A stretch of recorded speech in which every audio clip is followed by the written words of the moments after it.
Околу 720 матуранти од сите средни училишта заедно со своите класни раководители и директори на училишта ќе го прослават полнолетството со неколку часовна забава во Самер клуб Спейс во Куманово во организација на градоначалникот и советот на општина Куманово. Градоначалникот Дамјановски истакна дека за ова намена општината ќе потроши 60.000 денари. Прославувањето на матурата на ваков символичен начин е започнато од 2008 година на разни локации во градот. Матурантите додаде ќе добијат гратис влезници кои се веќе доставени во нивните училишта, а со нив имаат и по еден бесплатен пиелок. Се поканети сите матуранти кои се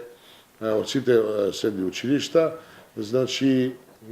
заедно со своите класни раководители, директори на училишта ќе бидат присутни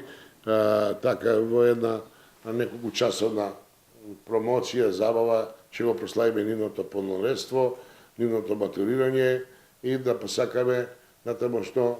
едукативниот процес да ги продолжат према нивните способности и нивните желби во насока како тие очекуваат и сакаат да бидат интегрирани во ово општество. Иако вели градоначалникот, матурантите се пред матурски испит, се надева дека неколку часовната забава нема да им пречи на матурантите да бидат присутни во голем број, а со тоа воедно и да им даде потик на младите дека Куманово представува место каде треба да ја градат својата иднина.